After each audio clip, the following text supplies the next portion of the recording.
Salut Alain, salut à toute l'équipe, salut également donc aux auditeurs, salut aux internautes qui nous écoutent aux quatre coins et bien donc du globe.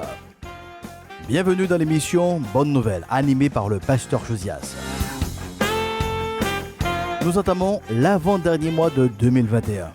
Si vous et moi, nous y sommes, c'est une grâce que Dieu nous accorde. La semaine qui vient de s'écouler n'a pas été de tout repos. Dans les faits divers, les mauvais chiffres nous ont renvoyés à une situation critique sur notre île.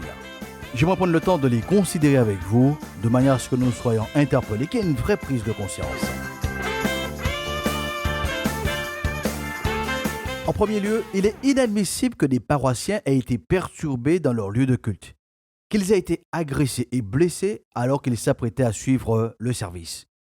Nous apportons notre soutien à cette communauté évangélique de Vieux-Bois-Bim. Nous encourageons et nous soutenons les personnes blessées, choquées, traumatisées par cet homme sous l'emprise de l'alcool et de stupéfiants.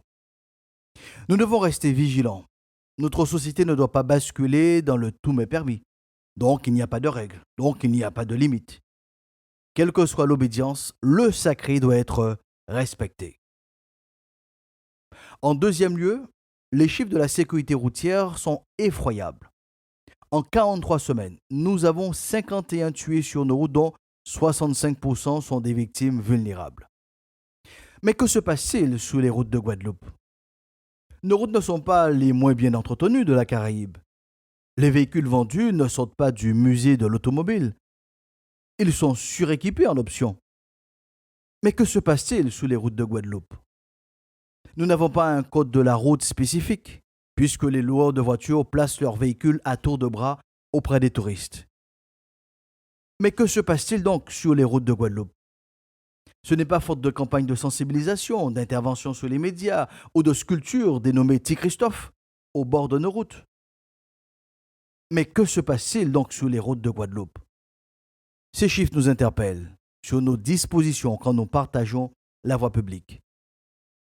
Les Guadeloupéens se sont forgés une réputation d'être accueillants, d'être solidaires, de savoir partager. C'est avec ce même état d'esprit que nous devons conduire nos véhicules. Nous devons passer de la vision voiture en moins à la vision route en moins. Il est vrai que notre voiture est privée, elle est personnelle. Par contre, la route, elle est publique. C'est un bien commun. Mon moniteur d'auto-école m'a enseigné que la conduite automobile révélait le vrai caractère du conducteur. Par exemple, une personne calme dans le quotidien peut se révéler être un sanguin derrière le volant. Certainement, nous devons nous interroger sur notre vrai caractère collectif en Guadeloupe. Permettez aussi que je puisse rappeler un principe de base dans la conduite. La voiture ne permet pas de rattraper le temps perdu. Certains se lèvent tout doucement le matin, prennent leur temps sur les réseaux, alors qu'ils ont un rendez-vous à 9 heures pour un entretien d'embauche à Jarry. Si cette personne habite par exemple du côté de Bouillante, avec les routes sinueuses et escarpées de la région, sans compter les mamelles, c'est 60 minutes incompressibles pour arriver à Jarry. À ceci, il faut rajouter 20 à 30 minutes pour les imprévus, pour se garer et arriver posément au rendez-vous. Donc, résumons en mode rétro-planning. Pour être dans le bureau à 8h55, pour un rendez-vous donc à 9h à Jarry, un départ à 7h30 de Bouillante permettra donc d'atteindre cet objectif, à la vitesse moyenne de 60 km/h, et ceci en écoutant bien sûr la radio. Voici donc un petit conseil pratique. Mis en application par le plus grand nombre, cela donc évitera bien des désagréments sur nos routes. Chacun donc peut se l'appliquer, car dans tous les cas de figure, il nous faut des mesures correctives. En troisième lieu, nous observons depuis quelques semaines une augmentation significative de certains produits de base. Le gaz, la farine, le café, l'essence, les matériaux de construction. Et tenez-vous bien, même les papiers toilettes augmenteront sous peu. Je pense que vous avez constaté comme moi-même que le caddie de 100 € de base vaut maintenant 120 voire 130 €. Faire le plein aujourd'hui devient un luxe. Il faut maintenant rationaliser ses déplacements. Certains chefs d'entreprise sont encore près de leur calculatrice, tant le seuil de rentabilité doit être maintenu à tout prix. Certains contribuables, pour leur part, sont outrés par l'augmentation des impôts locaux. D'autres surveillent de près les prochaines décisions politiques. Ce petit survol fait vite monter la température et on commence à se poser des questions sur l'avenir. C'est une situation similaire qui se joue en Écosse actuellement avec la COP26. Selon ce que l'on comprend, c'est la conférence de la dernière chance pour sauver la planète.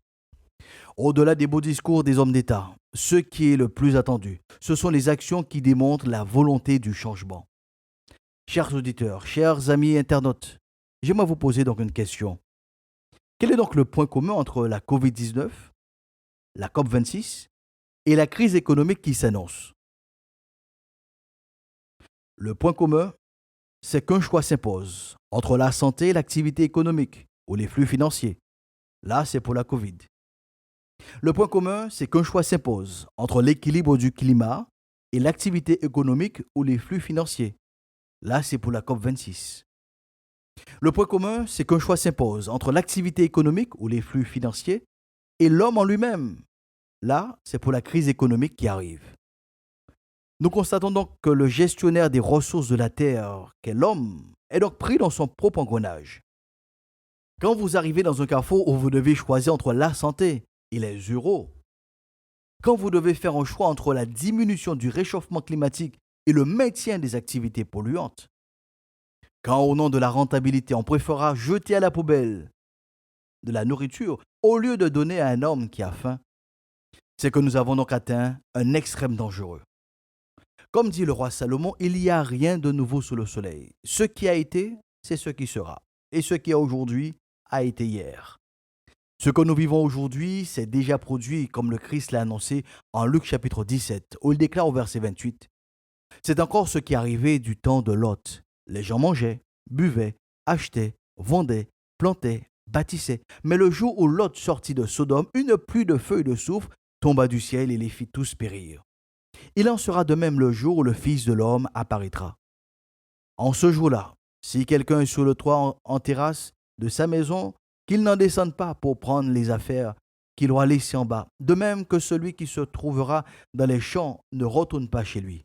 Rappelez-vous de ce qui arrivait à la femme de Lot.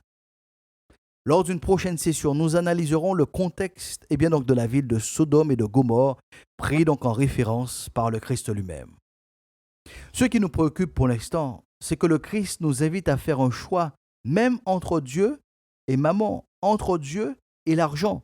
Selon Matthieu chapitre 6, où il est dit « Nul ne peut être en même temps au service de deux maîtres, car ou bien il détestera l'un et aimera l'autre, ou bien il sera dévoué au premier et méprisera le second. Vous ne pouvez pas servir en même temps Dieu et l'argent. » Les choix d'aujourd'hui tirent leurs racines de ce choix initial. Aimer Dieu ou aimer l'argent. Servir Dieu ou servir l'argent.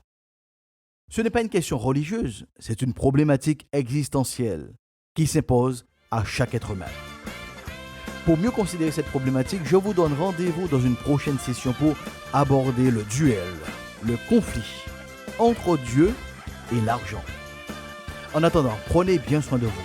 Réécoutez cette session sur la chaîne YouTube du Pasteur Josias. Et ensemble, proclamons la paix de Dieu soit avec vous pour une meilleure saison.